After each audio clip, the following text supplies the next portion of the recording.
right, it's another day in tennis paradise. Betting Weekly Tennis Live. Mitch Michals, Nigel Seeley, all on the Bet Rivers Network. Download the app, get in on the action.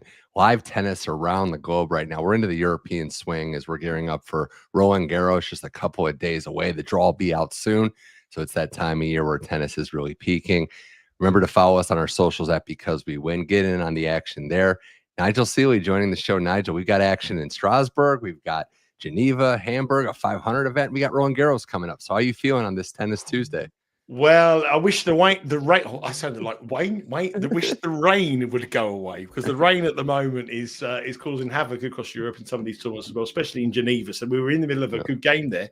We had the match between Khachanov against Nishikori, and I was going to come on with some angles there, and then they took a bit of time out, and it looks like the rain is going to get the better of us. So if the rain will go away, I'll be happy. But next week as well in Paris, the rain is around in Europe. Nothing says Wimbledon in Europe more than 15 days of bad weather. That's pretty much what happens over here. Yeah, I we've been spoiled, right? Some of the younger fans that don't remember pre-roof days, right? Like, they have a roof on center court. Like some of the Monday finals or just the last couple of days of just having to make up tournaments. So I give these organizers credit, Nigel, for having to deal with rain and get all these matches in. Well, I was a bookmaker. I'm going to tell you a very quick story before I go into the analysis of today. I was a bookmaker, and I used to be a tennis trader. So I was the guy who made the odds, and you could bet with me. That was my job. And the Monday final I can always remember was the final where Pat Rafter played Goran Ivanisevic. Now, that was a long time ago. Now, the company I worked for needed Pat Rafter to win for a huge amount of money. I needed Pat Rafter to win for a huge amount of money. And when it went on to the Monday and Goran Ivanisevic being like an emotional bet, everyone from every department came in to watch that final tiebreak. I think it went to a tiebreak, didn't it? It was a tiebreak. I think it was the final tiebreak. Yeah, it was like I don't know. He might have served it out, but it took forever. But I remember that crowd because I don't know if that company still exists based on the end of that story. they will. What happened was all the people from the accounts department, all the people from HR, all the people come out to talk, we want Goran Ivanisevic to win. And they were all standing behind me. And I needed Pat Rafter to win for a lot of money. The company needed Pat Rafter to win for a lot of money. And they were cheering Goran Ivanisevic. And I remember that on the Monday. Thankfully, anyone who trades tennis doesn't have to have a manic Monday, because those people don't work weekends. In any people in accounts and people from HR, they only work Monday to Friday. So you've got sports guys around you who are cheering you on. Yeah. So those people don't have to go through them emotions that I did on those days. But the rain over here, it plays havoc, especially some of these 250 and 500 events. Yeah, it's something to consider. And that Khachanov Nishikori match, it's just 2-0, an early break for Kei Nishikori, who survived a 3-setter against Lerner Tian. Khachanov's still a solid favorite, -162. He was over 2-1 match start. So if that does resume tomorrow, we'll see where that picks up. We've got two matches, again, 500 event in Hamburg. A little weird to have a 500 right before a major.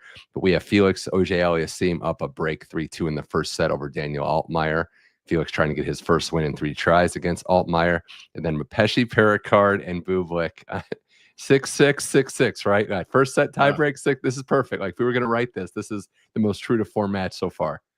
Yeah, I mean, and the in-play odds for the total is 27.5. I mean, it's 27.5, and you wouldn't want to be betting the under, would you? No, you definitely wouldn't be taking the under. The under's -155, over +115. Yeah. And Mpetshi Perricard, we were speaking off air there. We serve is the best in the men's game. He would have been a real threat at Wimbledon if the old Wimbledon courts were like they are now. But the courts over here have been slowed down massively. Yeah. Sponsors want Alcaraz and Sinner in the final and slow them down. And he's an old-fashioned type of Ivanisevic type player. He's just gone 7-6. The trouble is with Bublik. Bublik will get frustrated by that, won't he? I mean, can we bet on an underarm serve on Bet Rivers? Is that a prop? Well, I don't think we can get much for our money. I think -1,000 would be the price. But I actually think Mpetshi Perricard at -122 here would be a bet in play, because I can see Alexander Bublik just getting completely and utterly. If he loses his first set, his head will completely and utterly go. So I think, and Mpetshi Perricard will just do exactly what he does for set 2, made the unforced errors. Who's going to make the most errors? He's just won the break. So It's going to set up. It's minus 286 now. So I think that, and the total's gone up 28 and a half. I think that's a good bet under now because gone, and he, the third set to see that. I can see Bublik just giving up here and Mpetshi Perricard winning quite easy. Under 28 and a half now in play at minus 114. I think that's got to be a bit of a bet there. The beauty of this show, 3 days a week on the Bet Rivers Network at 1 o'clock Eastern time. We had, talked about this match yesterday. There were some good picks and some bad picks, but Bet Rivers has the best props, and they had plus money on over 10.5 games in the first set. So if you followed along there, I bring that up, Nigel, because we got comments in the show. We got fans of tennis and other sports, and it's been going pretty nicely on all the other shows. We got English football, basketball, baseball, been some good profits to be made on betting on the Betting Weekly Network. It's been an incredible weekend from all the shows, everybody. I know that because I've been getting emails for my pay rises. When I send them emails for pay decreases, they don't really respond to them. But they've all had a good week. Every show's been profitable. Everything's been really, really good. But can I just go back to that Mpetshi Perricard? Just give you a little of an in-play angle here. So basically now the line is 28 and a half on the totals, which I think Mpetshi Perricard will win the second set. So you're more or less saying that Bublik is a marginal favourite to win set 2. Now, anyone who's followed tennis over the last 10 years will know that Alexander Bublik, up against one of the biggest servers, or the biggest servers in the men's game, he can't do nothing about it. He's just been beaten a tie break. He's the kind of fellow who just jacked this in the second set. So 28 and a half under minus 114 is a really nice price for me. I like that. The over's still favourite because they fear that Bublik will win the second set. And that's the only way you're going to lose on this bet if you bet the under, if Bublik wins set number 2. And you follow tennis, you at a high level on the podcast you do, Mitch. Would you trust Bublik to win the second set against Mpetshi Perricard now? No, because it requires patience, really, and staying, level-headed, which maybe not qualities you'd associate with Bublik. I also think if you want a comparison, I know he's at a higher level as an overall player, but when he played Menchik, another great server, it went away fast in that second set, and you saw him getting frustrated. So, the first set going to Mpetshi Perricard, that opens up that angle. I would agree with you there. I think it's you mentioned the court speeds and how it's different. In a weird way, though, Nigel, does that make him maybe more of a threat on clay than in years past because of it's a little more homogenized? I think on the clay, he's not kind of a pushover like maybe we'd think of a big server to be on this surface. Yeah, I do. I mentioned it to you last time we spoke. I felt the court speeds across all of these courts now, just from the eye test. I know the data comes through; it's very different. I just feel that the courts aren't as slow as they were when I started first betting and trading. The clay was heavy. The players' rackets, they were forever smashing the rackets to get the clay off the court. The trainers of the players were kicking their trainers against the racket to get the clay off their trainers. None of that happens anymore. It's not thick layered clay. So I do think they're quicker. And I think as years go on, the clay will be a surface that anyone who can play on any surface, it can do that. And I've said it to you, I don't think there's any natural, real Alcaraz probably the exception, but I don't think there's real out-and-out clay courts like there was years ago. So big servers come into a place like this and give themselves an opportunity. Hamburg is quite a quick court. Haven't been there before. Geneva, the conditions will change with the weather, and you're all governed by weather. But I don't believe anymore that these clay courts are what we saw in the 90s, where Thomas Muster was winning, Sergio Bergera was winning. They were sluggers, Anyone like Pete Sampras up against those kind of players had absolutely no chance. Now on these courts, I think Pete Sampras will probably start favourite against them. That's how much has changed. That is something to think about for sure. Yeah, shout out to Muster, Austrian great champion there. We also have a lot of other matches that get to in matches tomorrow. But I wanted to ask you, Nigel, about this Felix Altmaier match. Dustin Fox and I were chatting about it, where Felix is a slight favorite. You look at it, it's a lot head to head. It's the fact that this matchup happened recently and Altmaier won on clay in recent form. Up a break now. Do you as we go around the live angle, do you trust Felix? We've got comments in the chat saying live angle maybe on Altmaier because Felix has given up break leads in the past. Where are we with this one? Felix, a player that has had all that potential, but the results have been a little uneven. I think one of the important factors as well, that there's massive incentive for Altmaier because it's home tournament for him. So he's a German playing in Hamburg, good crowd.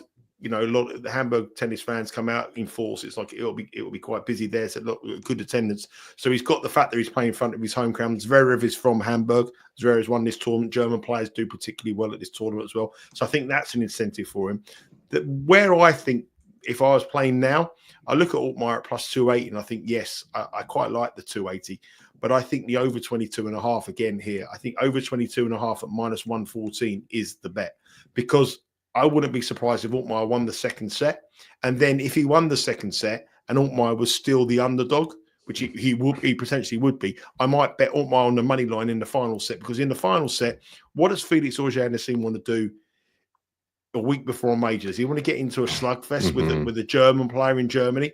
He wants to get through, have a favourable draw, try to get through to the last second week of the French Open, pick up some money, and go to Wimbledon in some kind of form. So I would like the over 22.5 here, and I would probably bet Altmaier on the money line if he took the second set. So we're basically betting that both of those bets on the fact that we believe Altmaier will win set number 2, or Altmaier may come back and push him to a tiebreak here, because Felix Auger-Aliassime is one of the highest players on the tour for tie breaks in set number 1. It's phenomenal this year. Look at his record. Over 10.5 is pretty much a bet every single time you get involved with Felix. So, yeah, I would look at that angle. And I think 21.5 now in play would be my bet there on that match. You mentioned that crowd, a very hot crowd for German players. Did you see that teenager Engel beat the other German, Struff, yesterday? 17-year-old kid winning local. And also it's also nice to see a German teenager not with an over-the-top celebration too. That was kind of a nice, nice thing. I mean, lying on the clay, giving it one of those. You know, it was quite nice. When your opponent is retiring because of injury too, that was the trifecta of a lot of ways. Well, the other match going on right now in Strasbourg, that's a heck of a field too, which we can get into. But the last match of the day is Samsonova taking on Diane Parry, who is on serve in the second set. Samsonova won the first, but it's 2-3. She's serving love 15, minus 275 to Parry's plus 175. So this match in general, I don't know if you have a read on it, Nigel, but also the field. This is, again, you highlighted it. This is the week before major, but we have some big names, players looking for reps, and maybe something more. Diane Parry is a clay court player. She can play clay court. She had an unbelievable season. I think it was a couple of seasons ago where she got to 3 or 4 finals on clay. She had a brilliant stats. Her season in 2021, I think it was, she had 50 wins on clay. I know it was quite a low-level tournament, but she went on to win 4 tournaments on clay, which was phenomenal. She also has the fact that she's got home support as well, again, which I don't think it's like a soccer match or an NFL match, but I do think it gives you something in the 250 because she's going to bring her family, she'll bring her friends, and I think that does give you a slight edge. You're playing in an arena of 1,000 people, and if 850 or 890 of them are on your side, that is some kind of edge which sometimes gets overlooked by the sports books.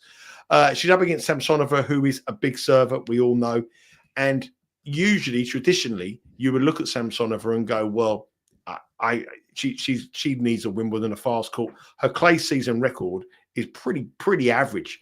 130 wins, 91 losses. She's 4-4 in 2023, 6-5 in 2024. So she isn't a clay court performer. So I don't think this game's over by any stretch of the imagination, because this is not her time of the year. She's minus 250 in play, Samsonova. I think Diane Parry at plus 185 in play now would be a bet for me, because she's a better clay court performer over a 4-year period. She's got home advantage, and she's only a breakdown in women. She's a set and a breakdown. So she's a set down. It's not even a breakdown, but she's a set down. And in women's tennis, as we've seen last week, powerful player, Diane Parry. And I think clay is her surface. So on the money line, I think she's a bet at plus 185. I agree too. I think this is somebody that has a track record. Samsonova, not her favorite surface, still very serviceable. But yeah, this tournament especially too. Like we mentioned players. I know one of your all-time favorites, Emma Raducanu, is in this event too. So hey, Danielle Collins next. So listen, I'll tell you a funny story yesterday. So yesterday I went down to see my friend.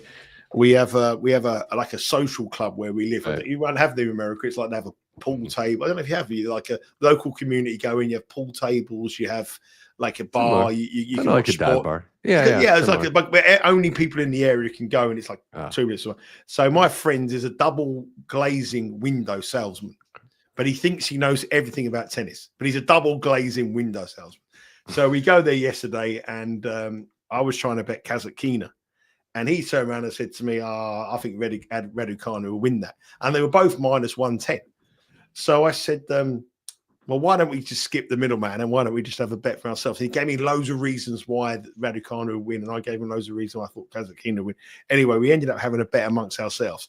And now he thinks he's some tiny tennis guru because I got beaten, humiliated, and absolutely humiliated. So now he believes he's a tennis judge, but I just can't read Raducanu. Mitch, I've spoken to you about this every time we've spoken about her end of. I would like somebody like you who's completely impartial, who hasn't lost thousands of pounds on her, like I have, to tell me what she does well, because everything I look about is rushed. The way she crouches down and makes the returns and she seems, and I just think that it was a freak that she won the US Open, and I don't think it'll ever happen again for her. And ever since that day, I've had a negative for her. So what makes her good, Mitch? So it's hard to answer that on the tennis side, but I would say that yes, like I think we can all agree it was kind of a freakish thing that she won the U.S. Open, won any major, let alone the way she did. I do think it's also safe to say that she was dealing with injuries, maybe some of the off-court stuff. I think her ceiling now is a top 20-ish player, which is good, but it wouldn't be what you would consider a major champion contender. Because I do think she's a above average athlete on the tour. I think she hits the ball. It's like Nigel, she's like slightly above average in a lot of things, but I don't think she has elite level weapons. But I think she's a well-rounded enough player to be a top 20 player. The problem is we judge her on this major standard that's unfair to everyone, because I think it was, like you said, kind of flukish and will never happen again. But I see her, I see what she does. Again, the athletic side of things, I think the thing that people don't get. The other side too is that she's got a steady team now for the first time, I think, since the US Open. She's had some continuity on her team. But yeah, I'm not putting her in the range of top 10. I think that's a little far-fetched, to say the least. Yeah, I just think her serve is questionable. I think that she makes a lot of double faults. She makes a lot of first serve percentage is very low. And I think to go back into the top 20, I think the women's game's kicked on massively now. I know there's people falling out of the top 20, like the Jabeurs and Badosa, but some of the youngsters coming through, I believe, are on, the Androvas. Right. Well, they're on a different level to one of the girls playing tomorrow. I think this is me showing my American bias, but I like Ashlyn Kruger. I think she's got top 10 potential. Yeah, given the weaponry. Yeah, and I said ceiling. Like, who knows what will happen if she can get there? I just think that we've seen some fluidity, let's say, in the top 20 rankings. So, but does your friend think there's going to be 12 breaks of serve now in every tennis match? If I ask him that question, he'd go back to double glazing window cells. he just wants to beat me on the wager. He doesn't care about that kind of stuff. But I mean, we were watching that game, and in the second set it was break. Everyone got it's also Kazakhina too. I mean, that is typically how she plays. So with extra breaks, but no, it's funny. And yeah, I just think the match tomorrow with Collins is going to tell us maybe a little more. Also, Collins hasn't played a lot. She did beat Iga in Rome, which maybe says more about Iga, very, very more. But I did want to ask you a question on one thing. Yeah, she has changed coaches a lot. Maybe now everyone's going to be the same. But we got a line for Djokovic Fucsovics tomorrow. His first match in Geneva. Again, rain is going to be an interesting thing to monitor. We're going to have to see. But Nigel, just because of who he is, the 24-time major champ, I'm seeing Novak at minus 375 on Bet Rivers, Fucsovics plus 285. Over under 21.5, and that game spread is 3.5. So any initial thoughts on Novak? His name obviously precedes himself, but is there a betting angle? But he's 38 years old in a couple of days, isn't he? 38 years, his birthday's coming up, and he's not the Novak Djokovic that is the same player. He's got the 5-0 head-to-head winning record against Fucsovics. Now, Fucsovics is a player that I believe is a decent player. And if you went back through the head-to-head records between the two of them, even though Djokovic has won all of them, there has been some struggles along the way, in particularly in the first set. I mean, a lot of those best of 3 matches have gone the distance. Yeah. And Djokovic is a player that at this moment in time isn't the player he was. I think the price of what we're getting now, minus 335. Djokovic was going off about Djokovic was going up minus 2,000 against this kind of guy, minus 1,400. And now he's that kind of price. So anyone who likes minus money bets will be looking at this as an opportunity to get a great price about a player. But my question is, I know he's going for his 100th title, but he's come here really to get some match practice under his belt. He's been injured. We don't know how good he is. And he's coming here to get some match practice under his belt before he goes to Roland Garros, where I don't think he's any threat whatsoever.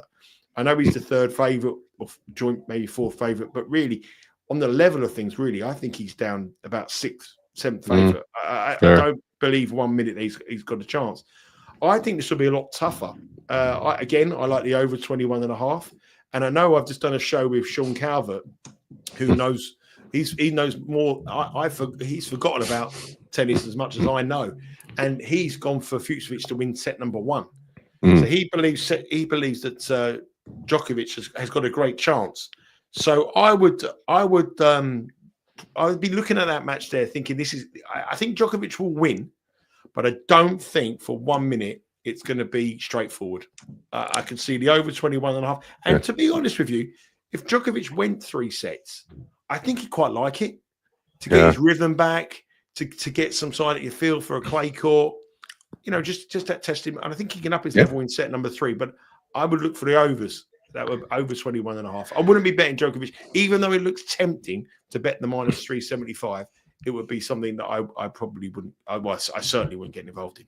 Fucsovics plus 200 to win the first set on Bet Rivers. Also a very fit. Like, say what you want about Fucsovics. His level has been up and down. He's shown flashes of challenge at the top guys. Very fit, very built to kind of go into a long match. Yeah, this is clearly a match reps mission for Djokovic. And I think he's looking at it like, I got to get a couple in. So I think a goal for him, honestly, he would never admit this, but a semifinal run, win 2 matches, get to the third. I think that's what he kind of needs, is just a couple, which, I don't know. He didn't play Rome, which was interesting, but he has played this event before. So we'll see. But I think there might be an angle there. That Geneva field tomorrow, as the lines fill in, we've got other matches. Is there anything that stands out? Mahach and Norrie. Mahach is 2-1 favorite over Norrie plus 160. Fernley, Popper, and even Pickham each at minus 112. Fritz a huge favor over Quentin Hollis. So anything else in Geneva? There's a lot of matches. There's a lot of matches there in Geneva that are covered by Sean on Game Bet Match. So make sure you watch that show. So I don't really want to replicate the matches that he's actually said there. But I do think that Alexei Poprin potentially could be a better minus 112 to beat Jacob Fernley. However good Jacob Fernley has played. And when we recorded earlier today, Taylor Fritz was minus 950. And Quinton Hallis was plus 570. That to me looked an absolute ridiculous line. It changed a lot. It has gone down a lot. I mean, really, Taylor Fritz, number 1 seeds haven't got a great record in this tournament. I watched Taylor Fritz last year. He got beaten in the first round by Alex Mickelson. I was actually there in Geneva. I went to Geneva last year for this tournament, and I watched him. He didn't look comfortable. He looked. He didn't want to be there. You can tell by his body language he didn't want to be there. And on a wet, horrible day in Geneva, would you rather be? He's got a beautiful girlfriend. Would you rather be in Paris? He's got a top 4 seed too. Yeah, he's got a top 4 seed. So it's like, I don't know. So what are you doing? But I think that would be my thing. I think he's vulnerable tomorrow. But I just think that they're all quite short price favourites. But I just think it's a little bit of a tough. To bet play, I think if you're betting players at minus $9 and minus $7 a week before a major, you will go broke. You will go broke.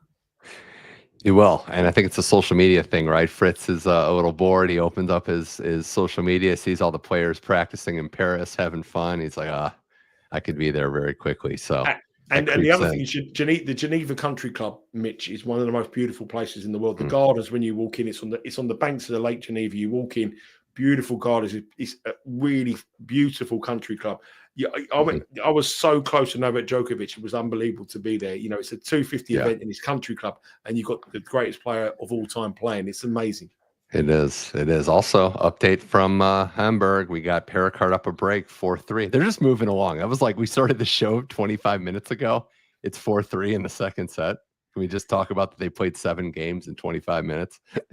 Yeah, that one's gone for us. I mean, that's typical Bublik, though. I don't think Bublik's got a point on Mpetshi Perricard's serve since he lost the first set. That is definitely going to finish 6-3 or 6-4. I would bet that the minus 28.5, the under 28.5 games there. I've already cashed it. I haven't already cashed it. Mrs. Seeley has already spent it on the handbag. It's done. She's got it. She's got it. But Altmaier's lost the first set at Felix 6-3 up, and obviously we got Diane Parry putting up a bit of a fight. She's just broken. She's 4-4. So Diane Parry game is still alive. I really like that Diane Parry bet. I think she's Samsonova. I'm not really convinced by that. So I'm happy with that Diane Parry bet, and I'd probably go in again at the moment. Before we go to some matches tomorrow on the women's side here on Betting Weekly Tennis Live, just quickly on Hamburg tomorrow, some interesting matchups. Cerundolo, Lehecka, I think of all the favorites, Cerundolo might be the one I feel the most confident in. Do you really? Oh, that's quite interesting. I'll tell you what. I think it's more of a fate. I think it's more. I'm not really the Jiri Lehecka stuff. I'm still not quite there with. But yeah, I'm going to. It's tough, right? I have to pick a favorite that I like, but I think Jiri Lehecka hasn't quite looked right to me. So that would be why I like Cerundolo in this match. I just think Cerundolo plays so much tennis, and I think he's going in with a chance that he could go deep in the French Open. I mean, the way he's playing, he would think I can get to the quarterfinals, and if things go my way, I could potentially win it if the draw opens up. So Lehecka needs a run. So I was looking at the one. He was the one favorite that I thought, you know what, I'd take him on. Yeah, 4 straight 3-set matches for Jiri Lehecka, dating all the way back to Monte Carlo. So he does need a run. Maybe he's due. But yeah, I don't know. I don't want to get too aggressive and say Engel, the German kid's got a chance against Rublev, but you never know if Rublev's spraying balls and that crowd's against him. But yeah, Darderi Nakashima, that one I'm going to be paying attention to a lot as well. Can the American Nakashima notch another big win on the clay? So. I fancy Darderi strong. Yeah. I think Darderi wins tomorrow. The other favourites I think will win. There's motivation for people. Zverev obviously is a guy from Hamburg where the tournament is. He won this tournament before. He's a local boy, so he's got motivation there. But Darderi, I think Nakashima was lucky in his first round. He's very lucky. Did Zverev on social media today? He's like, I had a dream I won Roland Garros and it's happening next month. Like he called his shot. Really? Yeah. I've had a dream. I was married to Miss World, but it hasn't happened. I've had the same dream for 20 years. I know. I don't know. Is it going to happen next month? I don't know. That's crazy. No. All right. So the WTA matches I want to get to, we got a nice board of action, starting with the action in Morocco and Rabat. Not as loaded of a field as we know, but still some prices to look at. Ajla Tomljanovic back in the saddle as a minus 560 favorite there. Osorio Rakimova, and then Anne-Lee, Hailey Baptiste. So just quickly on those before we get to Strasbourg. Lee Baptiste is one to kind of maybe monitor. 2 Americans. Baptiste has been playing well. And I think there could be, maybe this is the overplays that we're talking about where we can see some long physical matches a week before RG. The last 5 matches Baptiste have played have all cashed overs. The last 5 matches she's played have all gone to a final set. Lee has been in pretty indifferent form. Baptiste is probably the player I like. There has been money today with Bet Rivers on Baptiste to win this match, and I respect the money a day before. When there's a market move, I think you have to respect it. So there has been money for her, and she has a 1-0 lead in the head-to-head. She won 6-4, 6-4. It was back in 2018, but she also has a much better clay court record, 8-4 compared to 4-3. So I think Hailey Baptiste has got a chance here, and I think she is a bet for that one. What was it? I can't remember the other 2 matches that you mentioned. Yeah. Iowa taking on Tatiana Perry, who I don't know much about, but Tomljanovic has been banged up in, do you wonder at a favorite that big if health is going to play a factor? Camilo Osorio is a traditional clay court player, so I think that number reflects adequately. And she has a 3-0 head-to-head lead. Over Rakimova was our I think it's how you pronounce it. I'm never very good at the pronunciation. I think it's Rakimova. Is that Rakimova? Yeah, Rakimova. She was our pick today on the Bet Rivers newsletter, which is available every Monday. She was plus 104. It was my pick on the newsletter, which is exclusive content which you can get at bettingweeklystudios.com for free. Yeah. For free, we're not charging. All you got to do is put your email address. And she was my pick today at plus 104. But I think Azaria, I tell you what, I've traveled a lot. over the last 3 or 4 years, Mitch, watching women's tennis and men's tennis, I've never seen a more passionate support for any tennis player than Osorio with the Colombians. They come out wherever you are in the world, they're there, and they are giving that girl. She gets absolutely unbelievable amount of support. So that support will be there wherever she goes. And with the 3 new head head, I would think she'll win. I saw firsthand at the 250 in Cleveland 2 years ago where the Colombians were out. Just watch. Incredible. Yeah. Sign up for the newsletter and get some free winners, as we just saw. So go and make sure you sign up for that. And then, Strasbourg tomorrow. So this is a good board. I think all these matches are exciting. I really like Kruger against Altmaier, who won, but has not been playing good tennis this year. Emma Navarro and Pegula. I want to get your take on 2 Americans that are priced pretty big, but gosh, haven't been playing their best. And then that Raducanu Collins line staring me in the face as well. So I start with this. I start with Kruger. I like her in that price. I think she's going to win tomorrow. Well, why don't I give the opinions on the American players? You do that. It depends on the Brits. So we've got we've got a very so I went back through the stats of this tournament, and I don't think we've had a number 1 seed win it since about 2010, which when it was won by Maria Sharapova. Right. So number 1 seeds have got a terrible record here. But Pegula has beaten Kalinskaya 3 times in a previous match, but I would never bet her at those prices. In all those 3 matches, every single match has gone over. Long. Yeah. There's no way I'd be betting Pegula there, but I do think it could go a long one. So I'd be looking at the overs. Navarro, she's not for me a player that I would bet.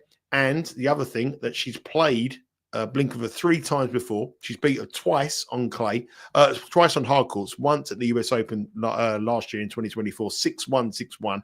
And I think that is where this price was built. But the only time they've ever met was in this tournament in 2023 on a clay court, and Blinkova beat her 6-4, 6-4. So I would be quite wary of both of those Americans. I agree with you on the other one. I think that it's an easy win for Kruger. Altmaier had a bad year. But let's end with a neutral opinion on Danielle Collins against Emma Raducanu, because I can see us. We're a Brit and American. I know. You would expect most Americans to go for the American player and most Brits to go for the Brit. So let's have a little. Let's see how it goes. It's tough, Nigel, because I do like Danielle Collins. So I'm trying to take all bias out of this completely. I like Collins, what she brings to the game. Hey, how about expect an erratic match? Can we start there? This is gonna. Collins won against Kenin, and it was 3 sets, but no set was close. So I could see a similar scoreline. I think maybe a longer match could be in the cards here. Collins is probably, to your point, I think your point, she's going to target, if Raducanu is not serving well, she's going to take 2 steps in on the baseline and just start smacking it. So I think the break percentage, if there's a break prop out there, maybe you take that. I don't know that Collins following off wins has done well this year. She hasn't played a lot of tennis. So coming back on the court for her second match, there's been a dip. So yeah, I'll let you decide this too. Do you think Collins is going to be consistent enough to beat Emma Raducanu tomorrow? I can't change my ways. This woman owes me so much money. I've got to keep with it. Team Collins all the way, Mitch. Team Collins. Danielle Collins is a big match player, right? So the question is, does she consider this a big match? Does she? Well, I think she's the kind of woman. I think they'll be thinking of the other woman at the court. She's making all this money, and I'm not making so much money as her, and I want to put her in her place. And I'm a better player. I'm a higher ranked player. So you need to do Collins that. Gets angry. You need to send Danielle Collins just a letter to her hotel and be like, "This is all the stuff that Raducanu has. These are the deals. This is the money." Mitch, I've sent so many letters to her hotel over the years. She's blocked me. And she knows. I can't send any more letters. And in all seriousness, the winner of this match, I don't think this could be the end of the run. So I think this is as you said, like the seeds last year. I went and looked it up. Right, Collins lost in the final of this tournament to Madison Keys, the 3 and the 4 seed. Because you think, wow, Keys has made this run, but yeah, top seeds just don't fare well. I think you could, getting back to it one last time with the board, going against the top seeds like that number on Navarro. It just shocks me. Do you know who I'm on for the tournament? I've bet Magda Nanette 33-1. Oh, she's into the quarterfinals. She's got to play Rebecca now. I'm hoping that Rebecca has an off day, but 33-1 was my bet at the start of the tournament. So I've bet. That's a good one. She's been consistent. Major semifinalist. Like has has had runs, and I think that, yeah, if you're talking about your consistent base level game, you can do a lot worse than Magdalene. This is her third consecutive year she makes the quarterfinal in this tournament as well. So she knows the way around the court here. So anything else before we let go? I think we should check in on live one last time here. I know we got a lot going on. They're qualifying in Roland Garros this week. We got all these tournaments. Geneva is not looking good, but Perricard serving for the match. Up 5-4. Samsonova serving for the match as well against Parry, and Parry's just made she made a terrible. I was watching the corner of my eye. She had a terrible service game there, and she's fighting back a bit. 30-all on the Samsonova serve, so hopefully she can break back there. Felix Auger-Aliassime has got a break up, so this Altmaier now may have run his game, but it looks as though that Bublik one. The rule of anybody betting with when Bublik plays somebody with a big serve and he loses in the tie break, the chances are the second set or third set he's not going to be at the races. So we got one. We got a bit. I think there's a bit more tennis to go in this Parry Samsonova. I hope there is anyway. 30-all on the Samsonova serve, and she's on the second serve now. So there's a chance on that one of a comeback.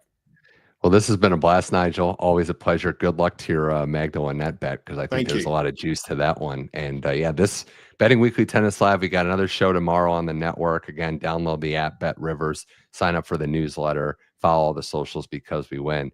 This is that time, right? Next week, we're going to have we're going to have RG matches going on during the show. We're going to have a lot to discuss. And I know. I hope Thursday, so, unless it rains. Unless it rains nonstop. Thursday, when the draw comes out too, that's going to be a good time. Get in, right? Like, you have to have a strategy, find your bets, find what we can, quarter bets to place and win their quarters, make the semis, because the market changes pretty quickly once that draw comes out. Exactly. And the women's draw is going to be really interesting, because Iga Świątek's not the number 1 or number 2 seed, so where she's positioned in the draw is going to be really crucial in terms of the future market as well. She could be in the same half as Sabalenka, so it's going to be very, very interesting. If she's in that Sabalenka quarter, that's something. Yeah, so that's going to be the key, because then that will open up massive place opportunities for lots of people in the other half of the draw. So that's where you want to concentrate. So the draw for the women's draw is going to be massive. Men's draw not so much, but the women's draw next week is going to be insane. And we learned last year, if anything we learned last year, it's that the draw is random, because they put Nadal and Zverev in the first round match. So I mean, if ever there was, I was really impressed with Zheng last week, by the way. The Olympic champion. I think she's on the comeback trail, and I think if she continues that, she was so close to beating Sabalenka, wasn't she? I was really impressed with her, and I'm looking at her as if she can be in that other half. To if Świątek and Sabalenka in the same half, and we can get her in the other half, I think she can have a deep run in. Yeah, last time she played on those courts at Roland Garros, she won the gold medal. So, and also, you don't want players peaking too soon. You want someone coming in just doing under the radar. She's just under the radar, right? And I think Andreeva's going to have too much pressure on her. But we're going to talk about that next week. Let's talk about that next week. Got to tease them. Exactly. But enjoy the tennis out there, Nigel. This was a blast. We got action all week. Hamburg for the men, along with Geneva, Strasbourg and Rabat, Roland Garros qualifying. All the action on the Bet Rivers Network. Follow us on socials at Because We Win. And tune in tomorrow at 1 o'clock Eastern for another episode of Betting Weekly Tennis Live. For Nigel Seeley, I'm Mitch Michals. Enjoy the tennis. We'll talk to you later. This was Betting Weekly Tennis Live.